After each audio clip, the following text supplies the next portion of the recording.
So we're gonna clean this wheel real quick so that you guys can teach them. You guys will have to come up with a way, right? Because you don't want even 10 people crowding around a sink, getting clay into your sink.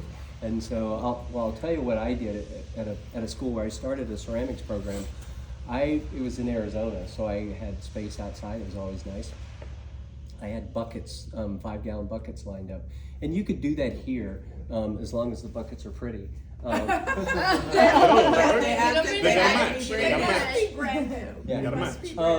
And so then at that point you could have like 5 buckets and have 5 kids cleaning at a time, or they're just cleaning into the bucket. That way you have a clay trap, right? You're gathering all that clay up.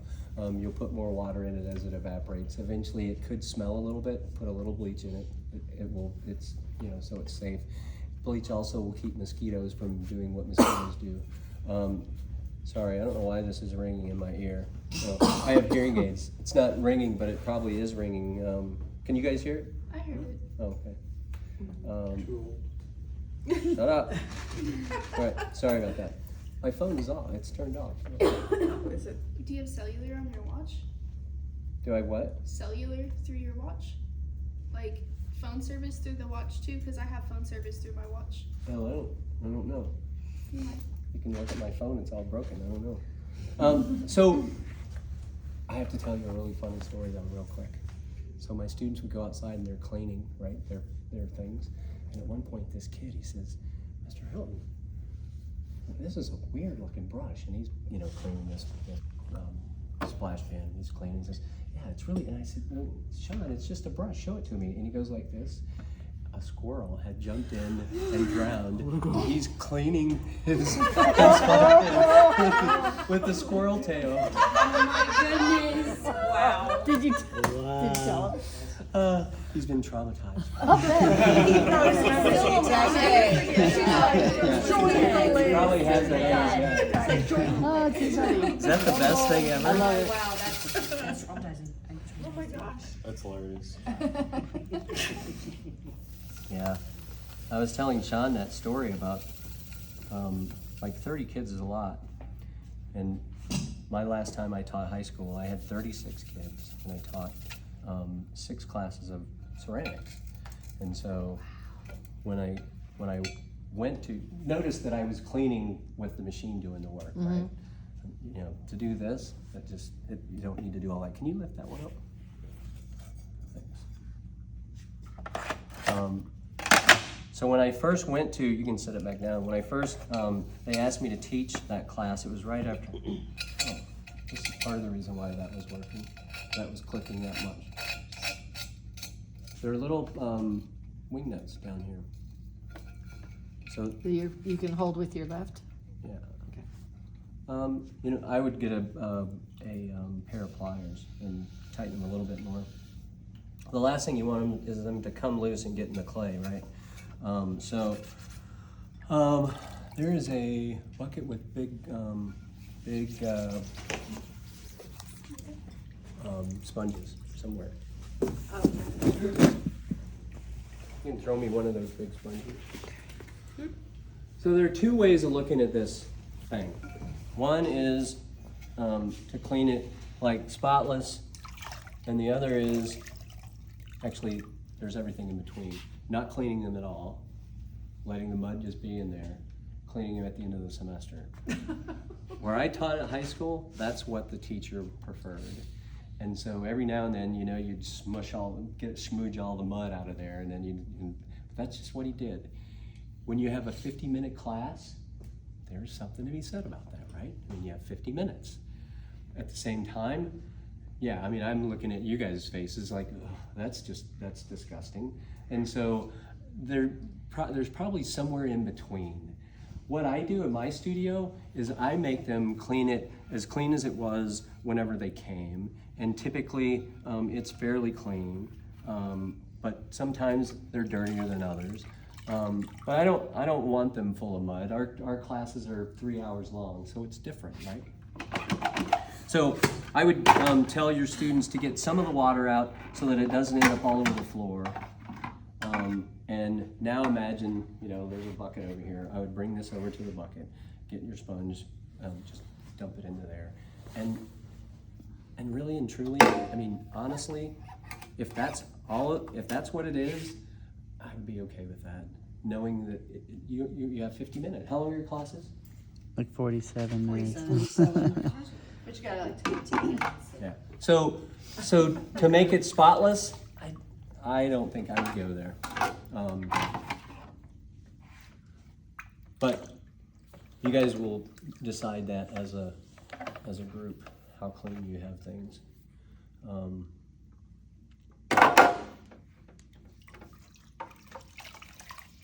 Real quick, I guess, recycling. So right now that clay is not necessarily usable, at least until it dries out some.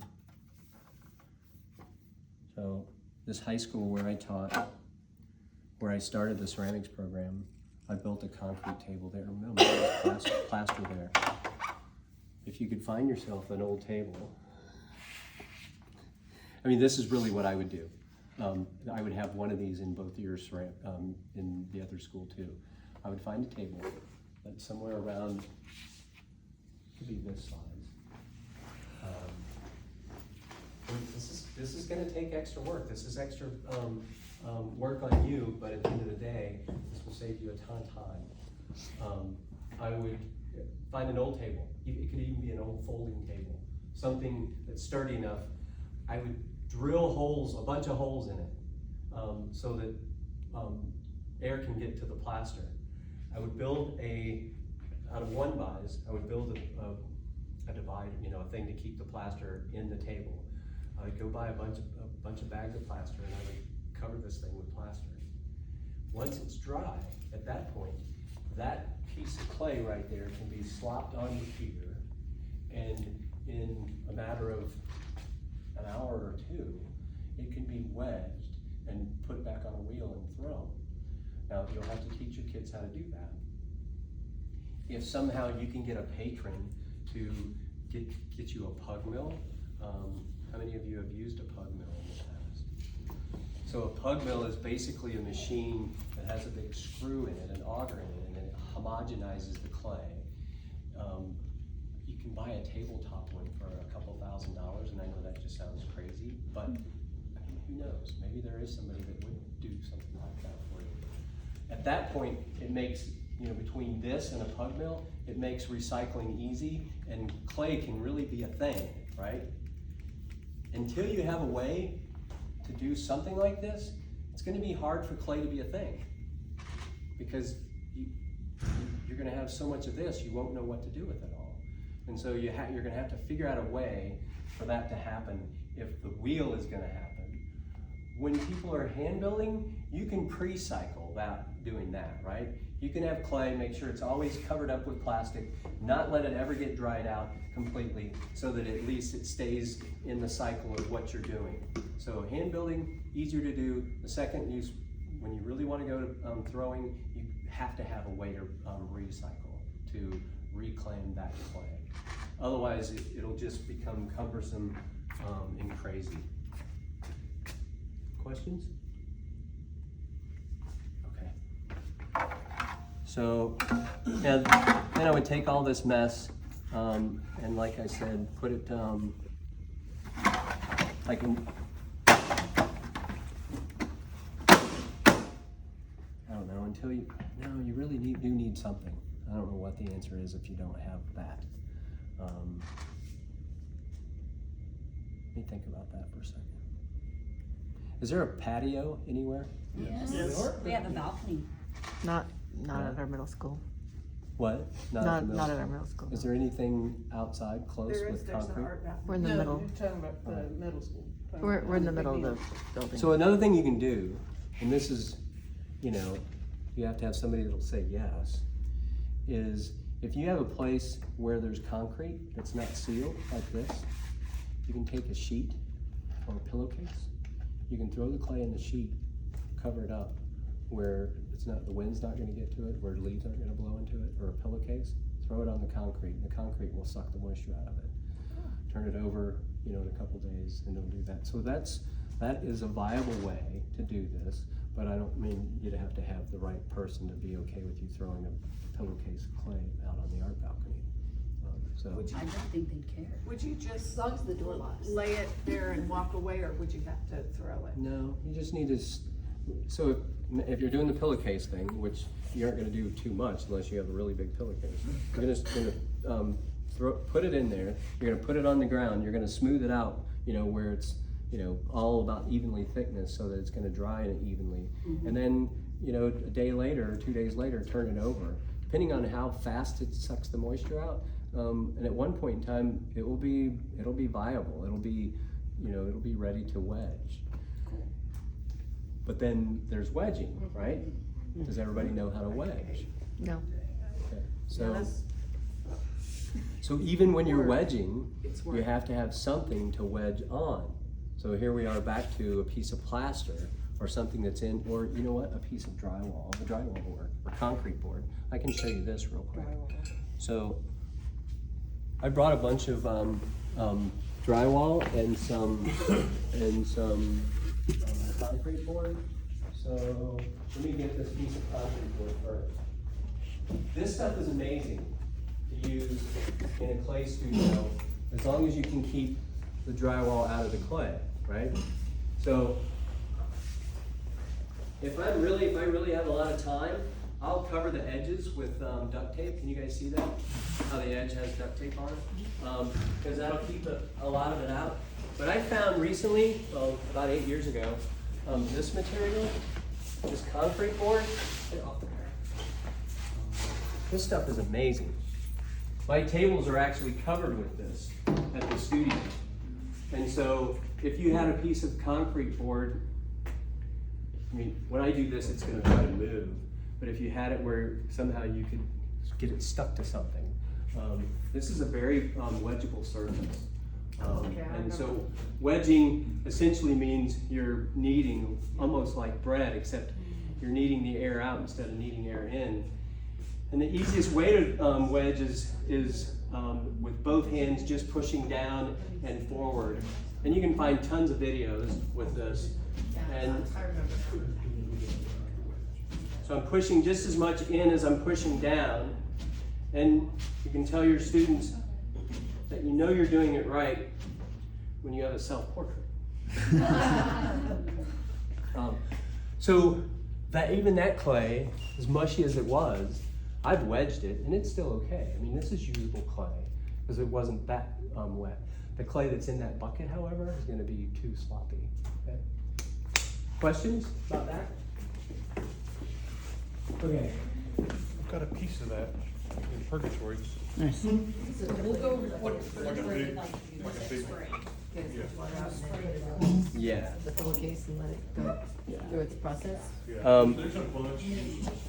This clay and any clay that is, whenever a kid destroys something, completely destroys something, because they're going to have just a pile of sloppy mess.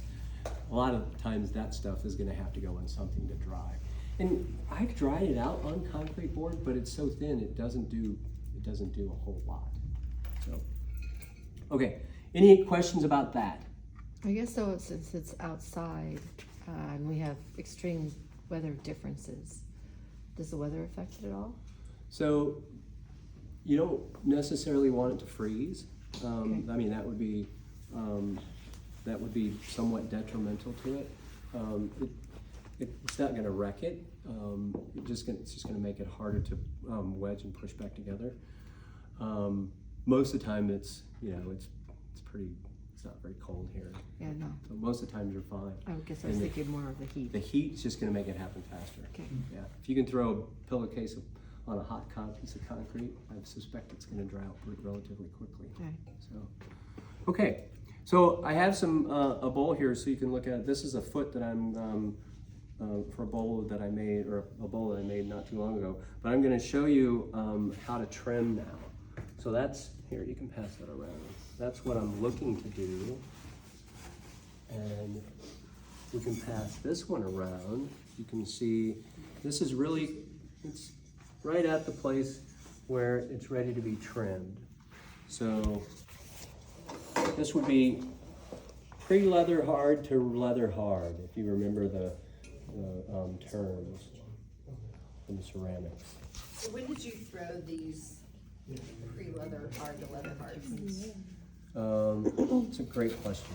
So, you know what, let me talk you through that.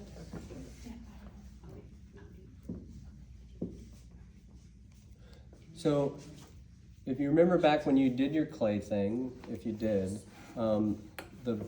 the best people in ceramics were people that babysit well, right? So you want to be able to babysit your pots, and you want to, I mean, I tell this to my students, I would tell this to high school kids. You want to be able to babysit them, so you want to be able to take care of them, make sure that they're getting dry enough so you can trim them, but not so dry that they end up in the slop bucket, right? Because if you don't pay attention, they will get too dry and you can't use them.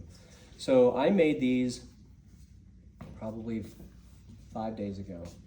And typically I make them in groups of 50 to 100. And so then what I do with those is I will, as soon as they're dry enough that I can cut them and turn them upside down, I'll do maybe 40 to 50 at a time, because I know that that's usually about all the time I have to trim. I want to leave the rest upside up so that the bottom doesn't get any drier than it is, because I'm not going to have time to trim it. So to really answer your question, it's all a matter of just paying attention, and it depends on the weather, right? If it's raining, then it's going to take longer. If it's more humid. Here in Wichita Falls, most of the time, if you made a pot today, or if you make a pot today, it's very possible to trim tomorrow if you're able to be there to turn it and to do everything that needs to happen. Usually for my students, it's usually a 2 or 3 day process, because they're not there all day. But for me, I mean, I'm there all day.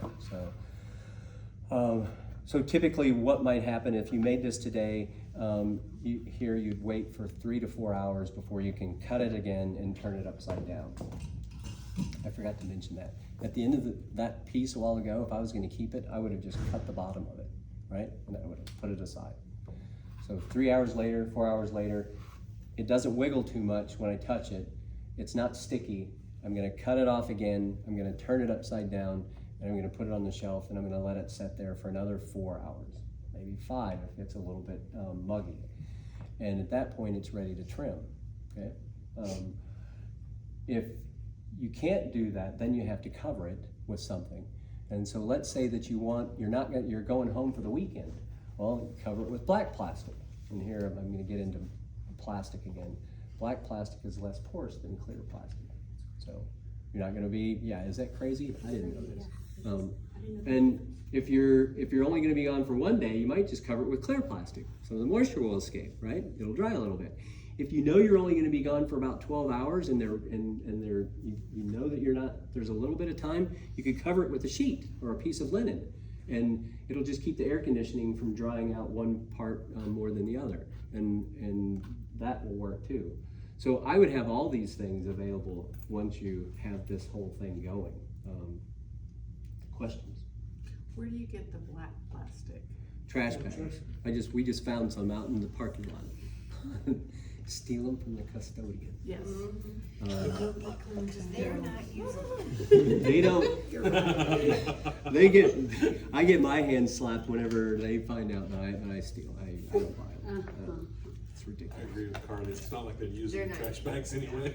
Yeah. I set my food trash right there so that I remember to take it home. Well, we don't have a custodian now either. So, okay. So now I have this bowl. It's not a cylinder, but it's all I had to trim. It's just all but perfect to trim. And so what I need to do is center it on this wheel. And I brought a pencil in. Anybody see a pencil that's laying over there anywhere? Maybe next to my stuff. Or does anybody have a pencil? Yes. It's dangerous to Here, I got one. in the classroom. So the first thing you should do when you sit down to trim is take a pencil and do this.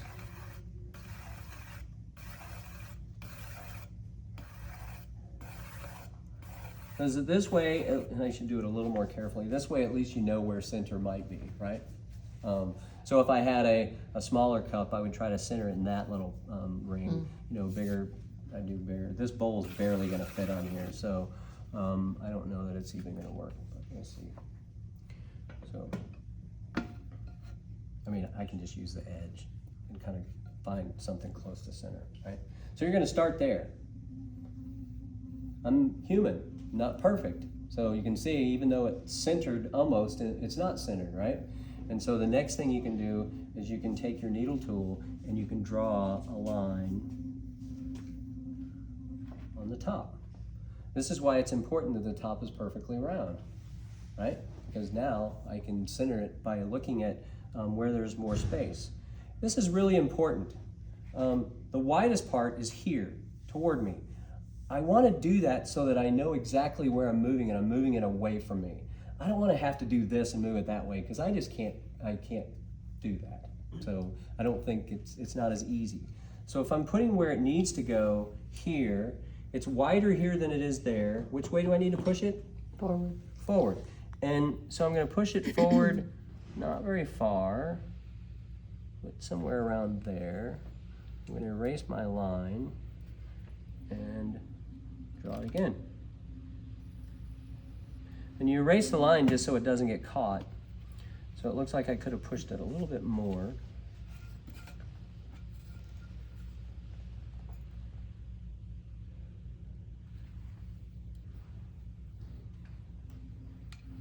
If I put my finger on it now, you can see my finger's not moving a whole lot. So it's pretty well centered, right? I can draw another line. I don't think I need to though. It's pretty close, okay? So that's one way to center. The other way, especially if it's a cylinder, is you can draw the line on the side. You can draw the line here.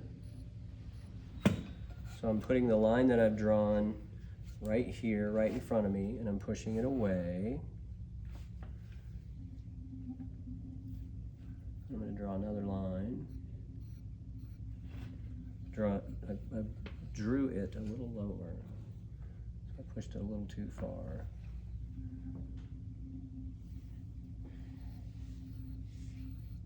It's close. I think it's that one. So I'm back to fairly close to the center.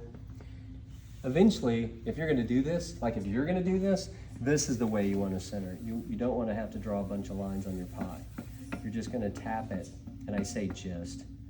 It's not as easy as it looks, but this is the way to really center. It's much faster. Did you get good at tap centering? All right. Yeah, it's kind of funny. If you look on Instagram or ever online anywhere, there are people who talk about tap centering and how, you know, this hand is here and you're really paying attention and you know exactly where you're supposed to hit it. I think it's all nonsense. It's all just tap it a whole bunch and you'll get lucky. Eventually you'll go into the center. And knowing how hard to tap. And it's just a matter of just doing it. Okay, so these bats are a little bit small to trim this, but I'll make it work. And when you're trimming, you want to use a piece of clay to use as a lug. And really, I should have clay that's a little bit drier than this, but I think I can make it work.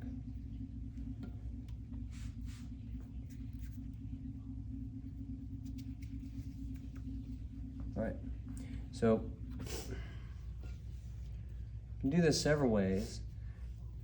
When I'm trimming, I usually just go and lick it, right? But That would gross out my students. it will, and sometimes it's good, you know? I know. Right? That's true. Yeah. Otherwise, you can just take a damp sponge and just touch it to the bottom. You don't want to touch where it's going to stick to the pot because it'll stick to the pot. So I'm going to gently push down and push in. I'm holding down on the pot. I don't want it to move because your students just spent 20 minutes centering it, right? So the last thing, if they move it, then they have to start over. Questions while I'm doing this?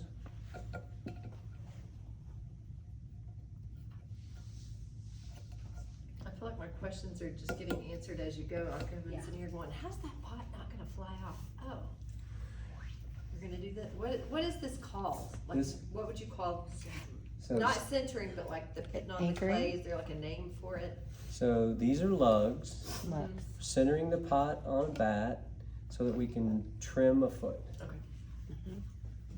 And did you get a trimming tool? You grab one over there? You're the man, thanks. He knew exactly what I was gonna reach for next.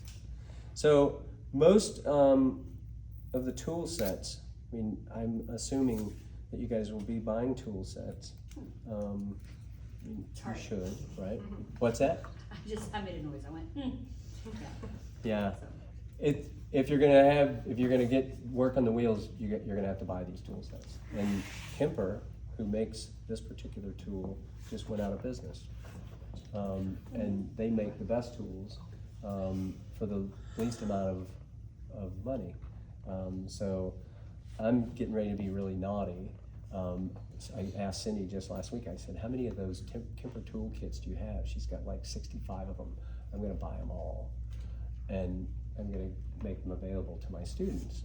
Because the other option is to get the crappy ones at like Hobby Lobby or online that they're not even third rate. They're just really bad. And you know, they'll work, but they just won't work as well and they won't work as long. So what I'm gonna do, same thing, is I don't want, I'm gonna put this on cruise control. You don't want a kid with their foot on the pedal. You just don't until they really get it. You don't want your foot on the pedal until you get it, right? It's spinning about the same speed as it was when I was centering, right? Not full speed. Full speed's too fast. But a lot of times you'll have students who a lot of times you guys want to go really slow because you just had one fly off the wheel, right? Well, it's counterintuitive. It going too slow is going to cause way more trouble than you think, because if it catches on a grain of hard stuff or a little air bubble, it's going to fly off the wheel. So you want it spinning about 3/4 speed. Your left hand is really important that you're holding down the center of the pot. Your thumb is going to be attached to the trimming tool or your thumb here. You're looking directly over the pot, your elbows are in tight, and you're making muscles, okay? And I should have mentioned this earlier. When you're centering, you're making muscles. This isn't a passive thing. You actually have to really make your hands and arms taut. So left hand's here, touching the tool. I'm just gonna use the corner of the tool at first. You guys see how it's coming off in rhythm or in ribbons? Mm-hmm. Like an apple. That's how it needs to come off. If it's coming off in clumps, it's too wet. You guys all felt that pot. It wasn't sticky. It was like cheddar cheese, right? Maybe a little bit stiffer. Maybe it was more like Parmesan cheese. So it was a little stiff. But if it's too wet, you'll make a mess of it. They'll make a mess of it. And if it's starting to change colors, if it's starting to turn white, then you're gonna wreck your tool. It's just a waste of time. So catching it right here is really important. But I'm just using the edge of my tool until I have the whole piece somewhat round. So I'm starting down here and gently making my way up. Now it's pretty round, so it's it's even better centered now. So now I can go ahead and put the flat part of the tool on here. Okay? Well, talk about feet. So what's this bowl going to be used for? And who's going to use it? If a 4-year-old is going to use it for Cheerios, then maybe you want the foot to be a little bigger. If it's going to have glass candy in it and it's going to sit on your great-grandmother's dining room, whatever you want to call it, then the foot maybe is a little more elegant and it's standing up a little taller. So those are aesthetic decisions you have to make. I can tell you probably a foot any for a bowl this size, a foot any bigger than this is a waste of material, and it's really just, aesthetically it's just wrong. And so proportion to its use and proportion to what it is important. So here we go. I'm gonna make it a little smaller. I'm gonna pretend my 10-year-old's gonna eat oatmeal out of it. And so what I do at this point is I do this a lot with my students, both in throwing and trimming. I hold their hands. And you know, in 2024, I still hold their hands. And I think I would still hold their hands if I was teaching high school. I used to hold their hands, and what I would do, here, can I hold your hands? Yes. Okay, get over here and pretend like you're trimming. You ask about knee pads. This is how I spend a good part of my day, right here. So go ahead and act like you're brand new, you're getting ready to trim. Oh, I am Nope. brand new. This thumb goes here, and this thumb goes here, and you're gonna hold it a little bit closer like that. Connect that thumb to something. Does anybody have the fingernail clippers we need to cut these? No, please don't. I was actually gonna ask about like fingernails. I have I feel several. like I'd have to give like a month's notice. I have several pairs of fingernail clippers that some are just completely beside themselves. I have a young woman right now in my non-majors class who refuses to cut her nails. Her nails are not quite that long, but she's trying to throw on the wheel. So she's sticking her hand down in there. Of course, what's she doing? She's just cutting it into ribbons. She's not having very much luck. And she's extremely frustrated. And I keep asking her, hey, you know what? This is this. These are short for me.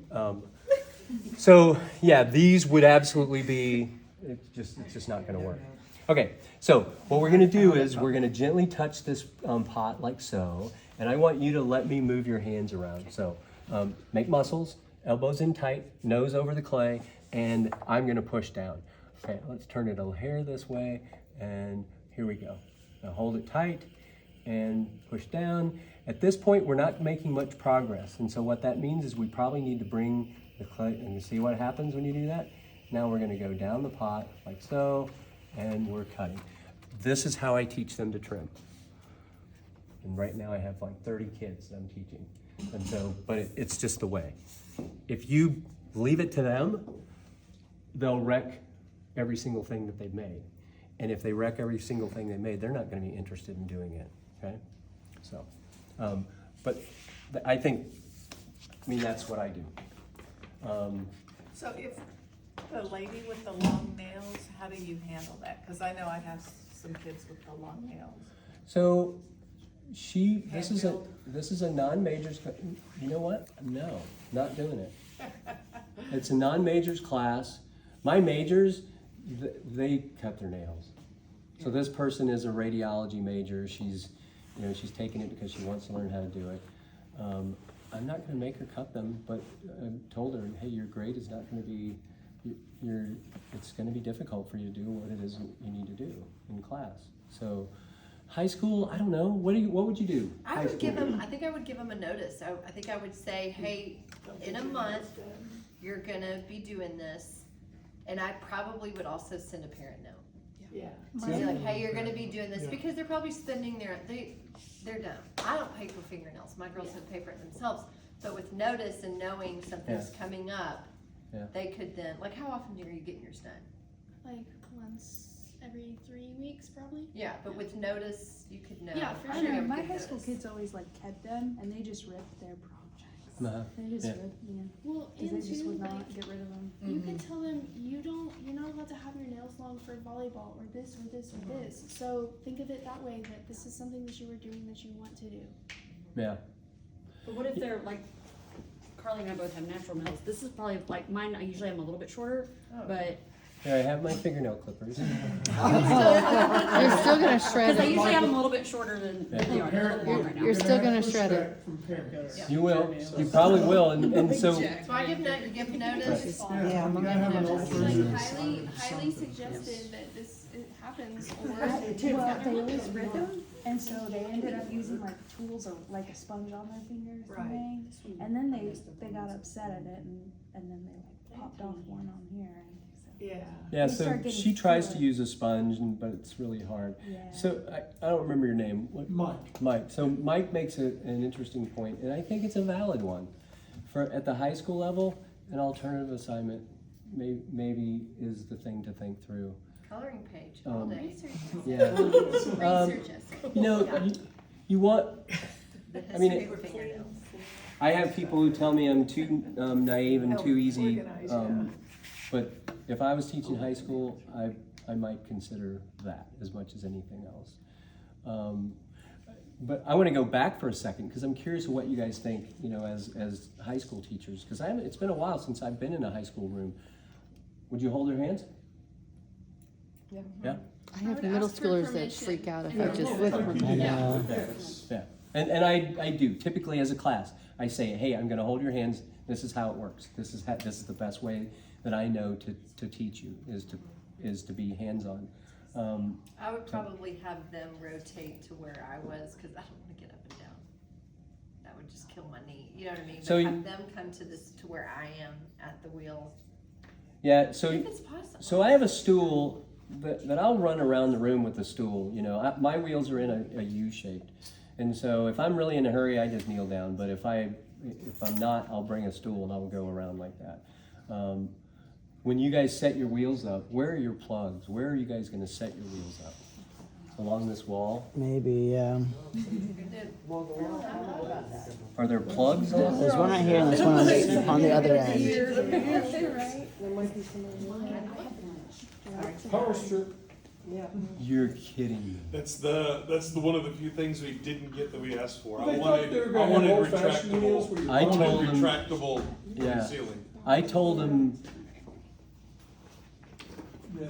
several times, you have to do something about plugs. If you're buying wheels, you have to do something. You have to be thoughtful about where you're putting them. Yeah. Ugh.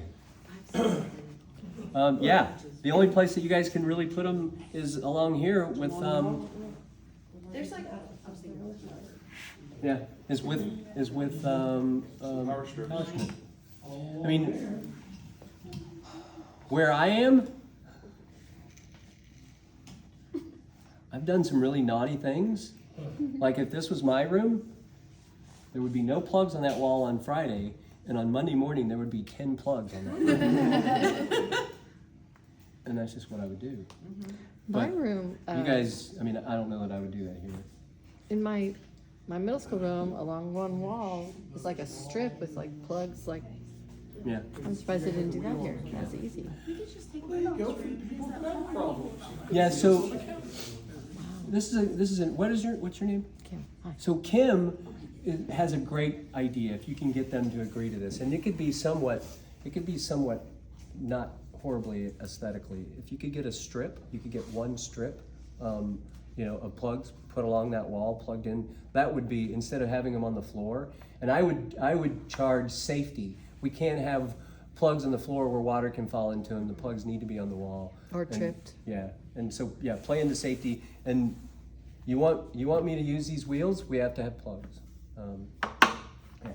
You guys that know Larry and know Larry's office, who was in Larry's office? Did you, yeah.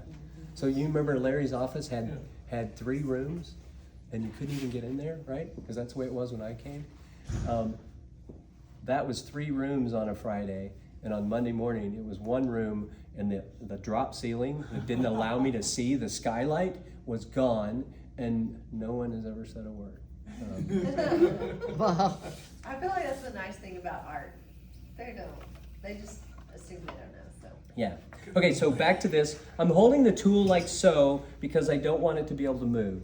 Here in a minute, I might hold it a little bit like a pencil, but for the most part, I'm holding it like this. A quick question while you're doing that: how do you know how deep to go before you? That's make such a the great. inside of that Yeah, hole? that's such a great question, and I got excited to do it. I forgot to show you. Thank you. I know because I've made like, I don't know, 30,000 of these. Literally, we make 1,000 every year for empty bowls. I know because I measured before, and what I tell students to do is measure every single bowl before you put it on the wheel. So there we are, 1/2 foot, 1/2 pot, right? Measure. And out here, I can feel that's where that right here is where the thickness starts. And that thickness I need because these bowls were cantilevered out pretty far. So if I didn't have a little bit of thickness here, they would have wanted to fall over. So that's how you know. Good question. I'm glad you asked. All right, other questions?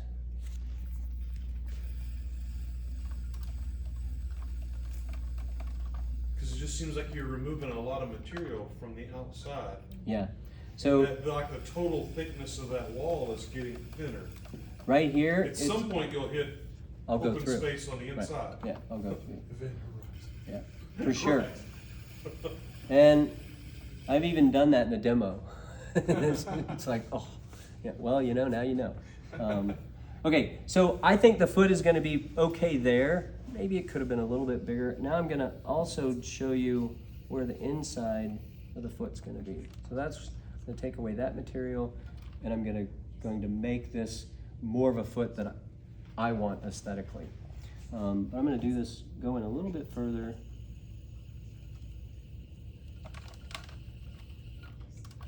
I like to undercut the bowls. Actually, I like to undercut an awful lot of the stuff that goes in a dishwasher, because now I can grab it out of the dishwasher if it's upside down. That's just a practical thing. Yeah. I also, with especially bowls and plates, as you guys pass this around, I also make the lips a little bit thicker, because then if it's slippery and wet, it doesn't come out of my hand as easy. All right, you take just a hair more off of here.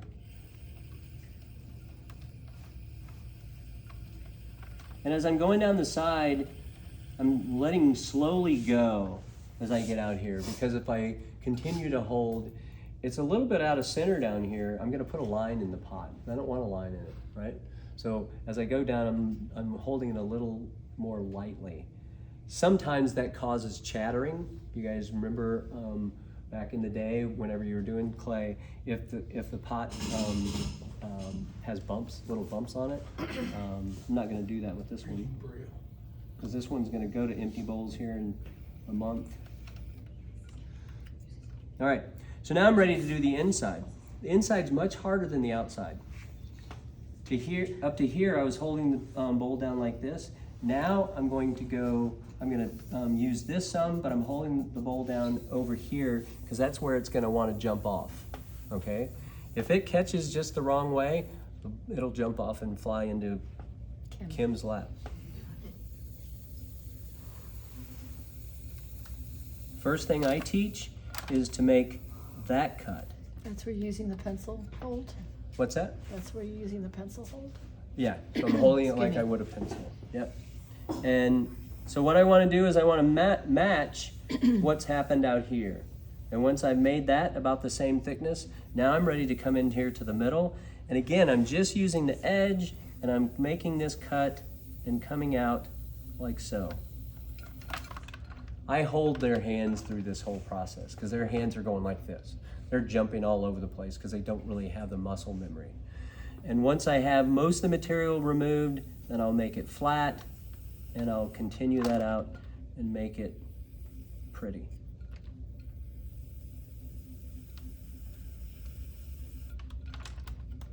I think I need to remove a little bit of this, so I'm gonna hold the tool this way. And I'll actually, sometimes I won't touch their hands, I'll just do this. Like I'll be over here, and I'm just, once they get the idea of how much pressure, all I'm doing is moving their tool this way.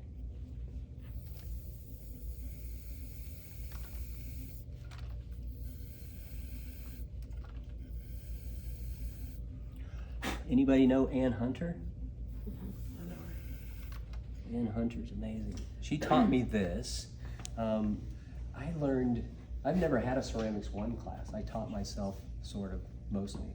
And so typically people in Ceramics 1 will tell you that you have to make sure that you compress to keep it from S-cracking.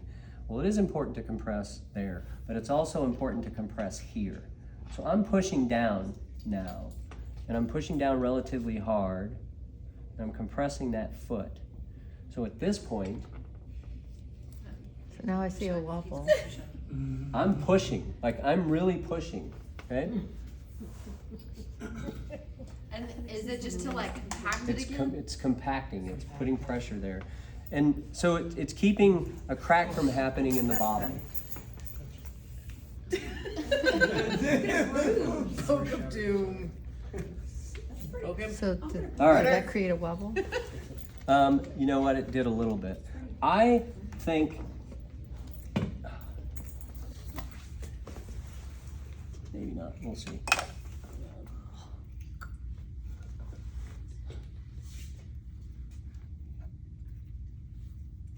Could have taken a little bit more clay off. If I was at home, I would. I would put it back on, and I'll pass this around so you guys can see it. So it's perfect there. It gets a little too thick here. So pass that around, you can feel that.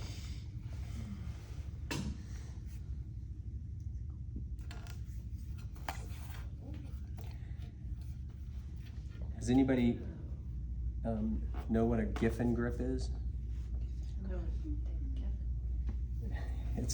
It's a tool that you use that centers the clay automatically. I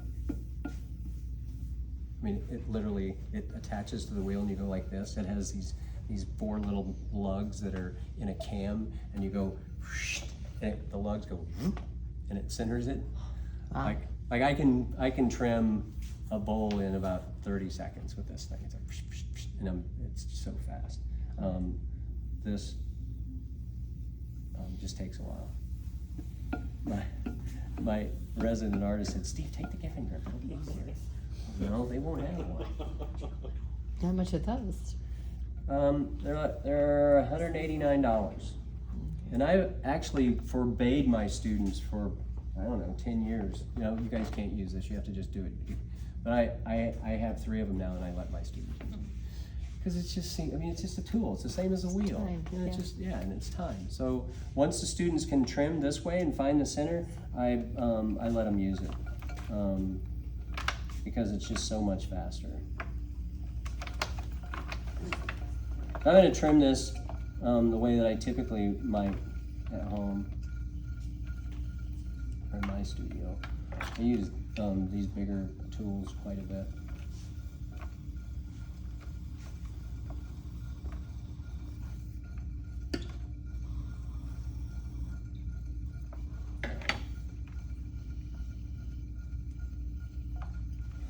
I didn't talk about the bevel and making it soft.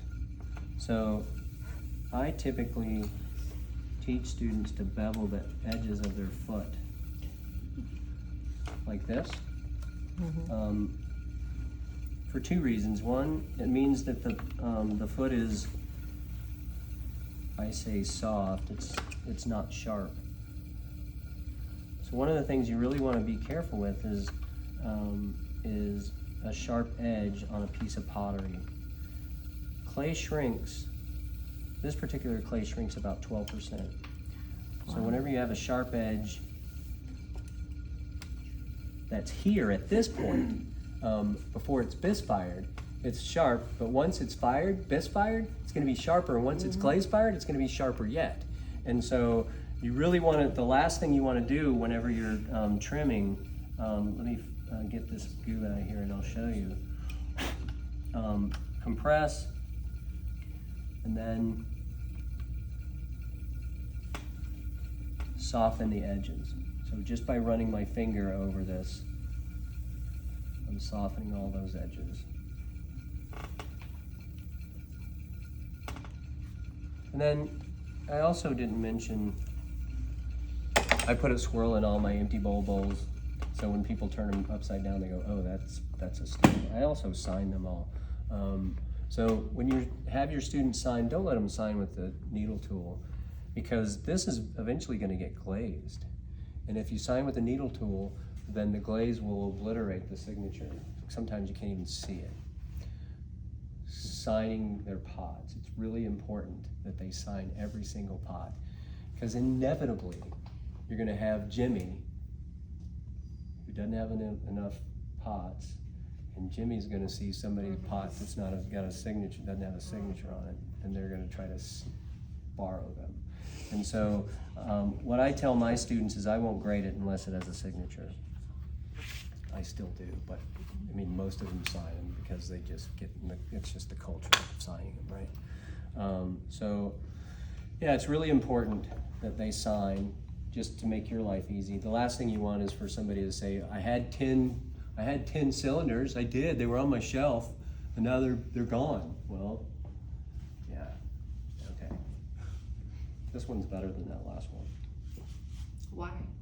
When you put your fingers in it, you'll see that it's evenly thick all the way from the. Yeah.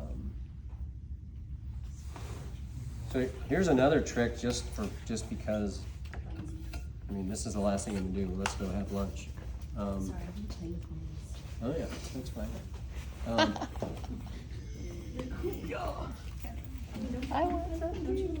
All right. So here's another little trick that works, and I used to trim this way, but I don't much anymore because I have the Giffen grip. If you put a little water on there, and you center it, and you go. The suction will hold it down. You're taking off that heavy thickness there. So it's starting to chatter down here because it's a little too dry. Hear that? Yeah? This is actually good. You guys can see the chatter. Just taking off that little extra thickness. And it's chattering mostly because it's just a little dry. All right. So once you're done, then coming back and just doing that, you have to soften that lip a little. Yeah, it's way better. Okay, what are we having for lunch? I don't know. Where are you guys going? I don't even know this area. There's not much around.